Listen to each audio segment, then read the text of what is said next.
Disney, the lovely company that we all enjoy, they have obviously come under a bit of criticism in recent months for making bad movies, and that's putting it mildly. And increasing numbers of people across the internet are complaining about the politicization of their movies, and their executives aren't taking it too kindly, sadly. I'll give you this little summary of the situation. Is from That Park Place. It says an anonymous executive at the Walt Disney Company decided to blame moviegoers for the company's films bombing at the box office. It wasn't because they made bad films, of course.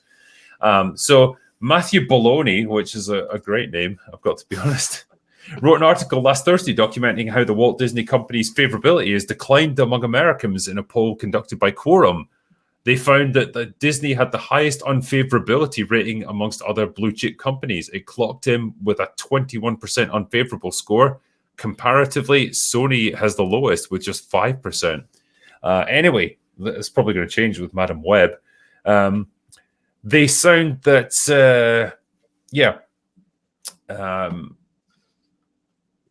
26% of independents have an unfavorable opinion of the company compared to 8% of Democrats, which kind of breaks it up by political affiliation. But anyway, the real important thing comes later on when it says, in response to this article, an anonymous Disney executive informed Bologna that the fans are the ones that are to blame for Disney's films bombing. He said, everyone says it's the movies, stupid, which is an easy thing for people to say. More appealing movies are a great way to jump the political issues, but more and more our audience, or the segment of the audience that's been politicized, equate the perceived messaging in a film to a quality issue. He said they won't say that they find female empowerment distasteful in the Marvels or Star Wars, but they will say that they don't like those movies because they are bad. So make better movies becomes code for make movies that conform to regressive gender stereotypes or put men at the front and center of the narrative, which is what you're seeing now and what Bob Iger's pivot is about right now. Because, yeah, it's definitely not about making crap films. It's about, it's guys just can't stand to see women front and center in movies, apparently. Yeah. No. So thank you, Disney executive. That really clarifies where we're all at with this. How to say that you don't understand your own audience without saying you don't understand your own audience, I suppose.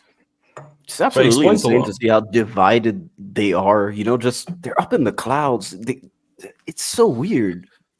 They have a hostile staff, though, because you can see Bob Iger wants to pivot maybe, but it's like all my employees will rip me apart. What's the Bob Chapek? Well, Bob Chapek obviously found himself in the same position where, you had all this political stuff going on down in Florida where it was like they wanted to introduce certain bills and stuff there. Yeah. His instinct as the money man was, hey, let's just stay out of this. It's not our business. We're an entertainment company. It's not our job to get involved in political issues. That was the worst thing he could have possibly said, apparently, because his entire activist staff rebelled against him, staged protests, staged all kinds of troublemaking activities, and he was forced to do the most humiliating hostage video I think I've ever seen. Which is weird, because that used to be like the norm. That used to be the standard, that companies would basically release these they would do these press releases about how they're not going to take stances because that's not their job. Especially like entertainment companies. You can't do that now. No, now it's considered like the death knell for whoever put it forward.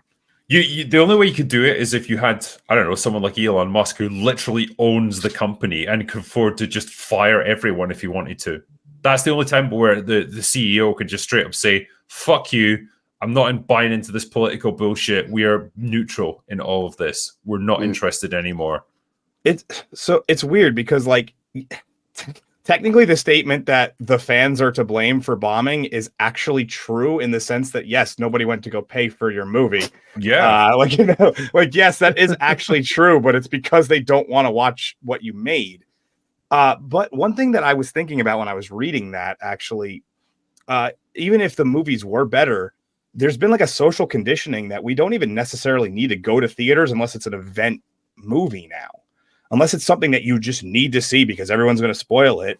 It comes out on digital Disney or Plus, yeah, Disney Plus 2 months later. And so there's definitely an issue. It's the one time I'll be like, okay, COVID is still affecting us in this way, that there was a conditioning during that era to just wait for it to come out on digital distribution. Yeah, day and date. I mean, Dune, that was what they did with the first Dune movie. It came out in theaters, and I think it was exactly a month later it came out on streaming, because that was what it was at the time. And even now, you look at how long it takes for a movie to come out on streaming right after the theater. Before, it used to be, 6-7 months? You could wait basically a whole year. Now it's 30, 45, maximum 70 days. Oh, yeah. Well, I mean, there's piracy literally is such a massive issue now. Like, they have to get it out quickly. Oh, we don't know anything about that, do we, Drinker? With our I don't know anything about it. I'm told that it's a big issue. But I mean, there's like movies that are not even coming out to the theater to see them. We went and bought tickets. But like we even said it earlier, Reaper. I do every time. We even said earlier in this stream. I mean, like, there's movies that don't come out overseas until it's already on digital distribution. There was one, somebody said Iron Claw. I don't know if that was back. I don't remember if that was backstage or during the stream. But yeah, like Iron Claw didn't come out in the UK until like 3 weeks after the US. Crazy, dude. The day Iron Claw came out in the cinema, yeah, exactly. Like the day Iron Claw came out in the cinema here is the day it came out on digital. So it's like, I don't know. I can just watch it I can watch it at home and not pay the money, you know? So like, there's a lot more to this than just, they could scream all they want about like, oh, people are tuning out because of this, but this is a very multi-layer problem across the board for theater box offices. It is, but like the fundamental issue is that people are not motivated to go and see Disney movies at this point because their brand is damaged. Like there used to be, like, Marvel movies were an event and you wanted to go and see them in the movie theaters because they were big, they were exciting. You wanted to see them first, and you wanted to see them on a big screen because that was what they deserved. They were big, spectacle movies. Now they're not, because they're crap. And people are less interested in them, and people are less interested in Disney movies in general because now the brand has been publicly damaged. Like it's out there now that Disney is a politicized company, it's partisan, and man, that doesn't play well with particularly American families. Like, just people like middle Americans, they fucking hate that stuff. And I think they don't make a big song and dance about it necessarily online. They don't stage big protests. They just don't go and see it. And that's what you're seeing now. You're seeing the results of that. The bomb after bomb after bomb. It'll just keep happening because Disney now has that reputation as a highly politicized company. If only there was an American on the panel. Yes, that's exactly what happens here. Basically, and it's probably the same in most countries. You have your extreme sides, and then you have this swaying amount. Like, it's just like, oh, it's getting a little too far to this side, so I'm going to go this way. And it's been one way for so long, and it's been permeating all media that it's been a slow trickle, but people have gotten onto the pendulum of the other way, and it's. The thing, though, that like when it comes to this, the statements themselves in these articles are like just boneheaded to begin with. It's like, oh, we're not making money because the majority of people don't agree with us. It's like, so then maybe you're not the correct person in this instance. Maybe you're wrong if the majority of people are not agreeing with the way you're handling things. Well, not to bring it up again, it's the Simpsons meme of like, am I so out of touch? No, it's the children who are wrong. It's like that's pretty much what it is. Like, in what other environment can a business say like, "Oh, the customers don't want what I'm selling"? It's the customers clearly that are wrong. Then they need to change.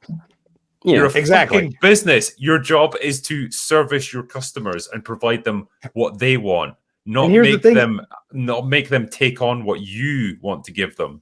And here's the thing: it's not even necessarily that they need to go against their and jump the complete other side and be like whatever they consider the opposite. Just go a little bit further to the center.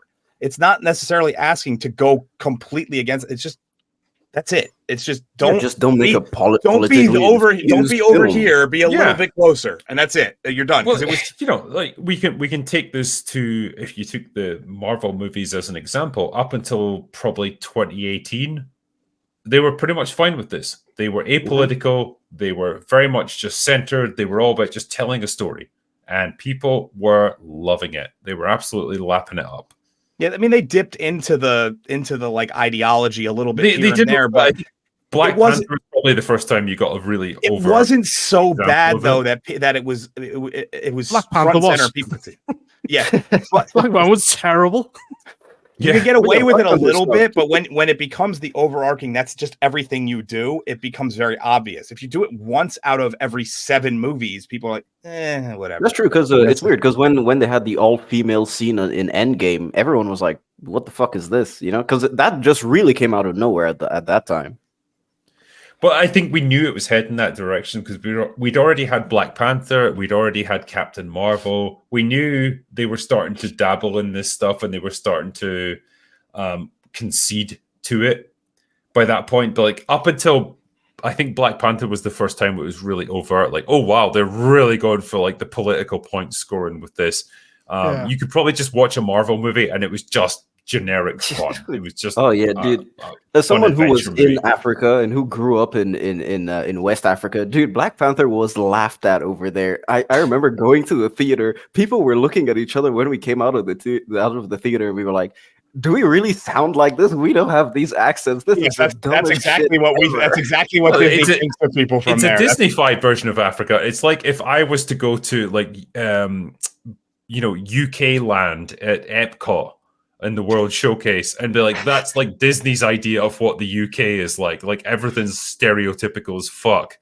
Like it doesn't match up with reality in the slightest, but it's like their version of it. So yeah, I can totally get why they. Dude, it was absolute nonsense. People were just like, "What is this?" And when you go online, you see people wearing, the African kente and all that stuff in America, going to the cinema saying like, "Yeah, Wakanda forever," yeah, Black Power, and it's like, dude, people in Africa were just chilling. We just said, okay, cool, yeah, it's an action movie. That's pretty much it. There's legitimately Americans who believe, like, unironically, that Wakanda is a real place. That's all you need to know.